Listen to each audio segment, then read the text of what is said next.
What?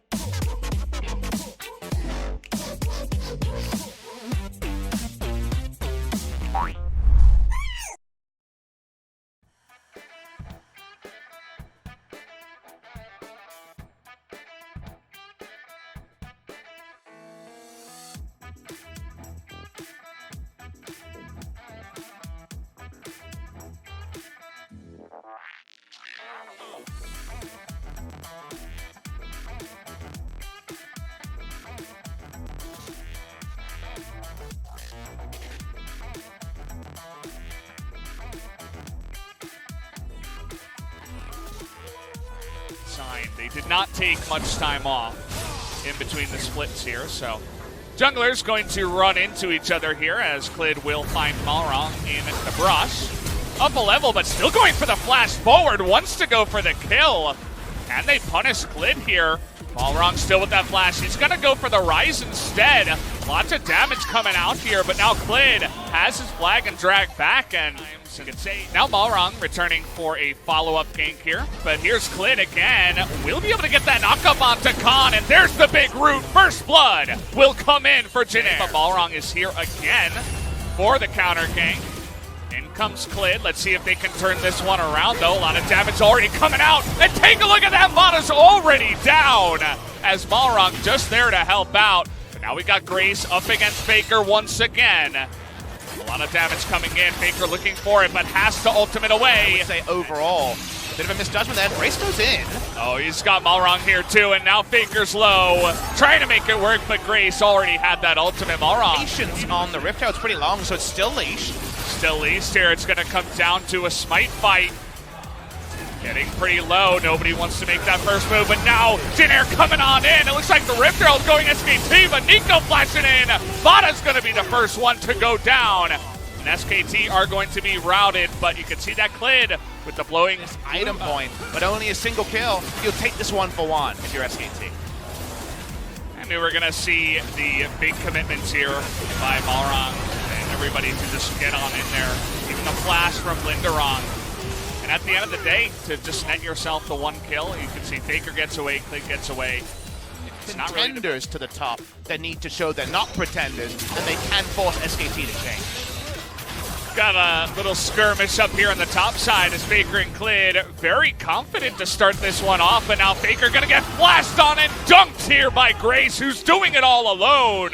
Malrong just for moral support so far. Plays in a forward sense. When you're on the SKT side of the map, you need the deep vision that isn't as relevant when you're punishing an enemy under your turret. So now Jinair have the entirety of the 3 turrets. Really nice chase down kill by Grace here. Some good silence mechanics on display. Feels like LCK. Unpredictable Valdez. Jinair have tripped up in their execution in this part of the game many times. And this is what happens when you're just kind of twiddling your thumbs in the enemy jungle. What's going on here? Now you lose the Nautilus, but actually Clay gonna take an immense amount of damage. Great teleport into the back line, but Zaya, look at that assassin getting on top of her. She is gonna stay alive though, and Mata's gonna go down. Make that 3 now for SKT, who have gone down. Faker has to flash away, but Malrong's getting in there. He's gonna pick up the double kill, and Jinair somehow. The kills, they do make SKT accountable when they teleport, and this will be Baron Jinair Green Wings. Nothing kind of baiting a ton of that damage. How many games did Jinair get into this spot and then not win in spring season? Then think of the champions that are now plugged and played.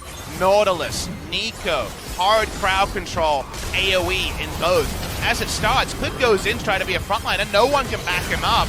But on the meanwhile, while Teddy already has some magic resist, he actually gets taken down by Grace. Grace is the better Akali in this team fight than Akali herself. And from there, Jinair have enough gold. They had a good enough early game, and they have the sort of CC and mobility to chase. They actually pick up the kill. So I think I got her. Yes, he did. With that ultimate, was able to. I mean, it's, you know, if you can beat the international champions, then obviously you're a pretty good team, right? Jinair. Let's see if they can actually do it here. As Grace stays alive forever with that aftershock, but it is not going to be enough as he does go down. Malrong now trying to get away from this one as now Linderong's looking to be the big boss here up against Khan. Look at those Baron minions getting on in there. He has to blow his Seraph just to stay alive. 1 for 0 when there's Baron. We're going to watch the replay here. Aggressive Realm Warp, and Grace could have just tried to blow everything defensively, but thinks he has a lot more friends than he does. Gets taken down eventually. Malrang awkwardly kind of watching as they chase onto Grace and pick up this kill. A lot of the gold is still on Root, remember, on the side of Jin Air. And you might say it's only a kill, there's no objective for SKT. It slows down the Baron. They're doing Mirage already comes out here. They know it's happening, but can SKT do anything? They're gonna get in range, but it is not close enough as now Kellen is gonna push it around. As Ruto in the front lines takes a lot of damage, gets assassinated here by Faker. Now he is going to be the focal point, stays alive. Has actually some zoning by the Cataclysm for quite a while. First one to go down is Faker, and now Kellen tries to take out that phone. Not quite able to do it there, as the supports are going to be traded, but the Baron still will go the way of Jin Air. SKT in a bad position, team fight well, but still not enough because of all the sins of the early game, Valdez. Jin Air still find a lot of advantages from it. They're going to break the base in a second spot. 2 inhibitors at minimum. Let's see how this one does go, because the TP is coming in here from Khan. Is going to try to deny them that bottom inhibitor. Now going to get in there with the Spellbinder, has huge burst damage! And Root, though, is going to barely get away. Linderong still has his teleport. He didn't have to use it in the last one. Malrang's alone. Okay, Malrang. This is the way it had to be. As he is all alone here, is going to try to Void Rush in there, but goes down, as that's a pretty big mistake from our Jin Air jungler. Is going to quite going to be able to do much. Let's see what Grace wants to do, though, trying to start this one against Mana. Wants to see SKT peel off, but they're not gonna. Yeah, they're sticking strong here. Grace doing a nice amount of damage. Nice hook there on a Teddy, who has to get out of this fight. Now Kellen is going to be tanking up in the front line. That rise damage is unbelievable from the side of Khan, and that is going to easily push Jin Air away for the turn this time around. TP coming in.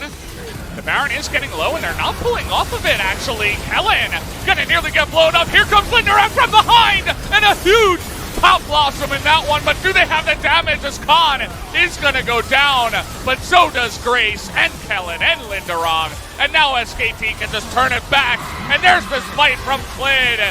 Teddy staying alive in this one the entire time, and it looks like the rest of Jin Air are just going to be hunted down in their jungle.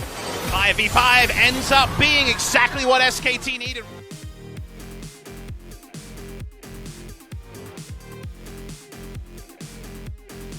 Let's see if they continue pushing with the Baron. It looks like they are going to, especially this late in the game. Malrang coming on in. He's going to Void Rush, trying to take out Clid here. Nearly able to do it on the backside, but you can see Kellen's going to go down. The GA as well is going to be popped, and the push will continue. TP coming on in as Linderong and Grace desperately trying to stop the siege that is their base right now. But with so many cannon minions coming in, and as well as the ultimate with all of those minions, big Pop Blossom again, they're going to take out the Braum. Stopwatch is here as well. You can see Root staying alive, doing that damage in the back line. Gonna try to pop down Khan. He's gonna take him down. Grace doing a bit of tanking so far, but Root still going forward. Has the ultimate to take the double kill, and is gonna keep the base alive for now. So summer so far, Valdez. We're already at 44 minutes. Root's the guy, but let's take a look at how he did in this fight. So the problem here is that Linderong is late. He needs to teleport earlier. He's about 2 seconds late on the teleport. It means the Baron gets too low, and then Jin Air get nervous. They realize they might just have a 50-50 smite that they didn't want. Root to stay alive flashes over the back of the pit, which means he's not able to combo with Linderong's damage. They chase for further kills here, and because Root is the last person to die, his death timer is 25 to 30 seconds after the other respawns. SKT think they can finish, and there's a world where they do, absolutely. Yeah. But Jin Air buy enough time, and when Root does show up, you're reminded that he's been at 6 items for a long time. This is it, the MVP of Jin Air trying to come on in. Agassiz from the side of Remember, SKT. they have Realm Warp. G2's done it many times, Valdez. They're going. They're going for this Here we end. go. The SKT train Chris trying just to get interrupting. going. As in goes Teddy, Faker, and Khan, Amada, and the rest of them trying to stop them. Here's the Realm Warp, everybody trying to get in range. As Faker gonna ultimate his way to the side, but Linderong trying to stop them here, but it's not enough as Teddy, Khan, and Faker make their way in with the Realm Warp and take game number 1.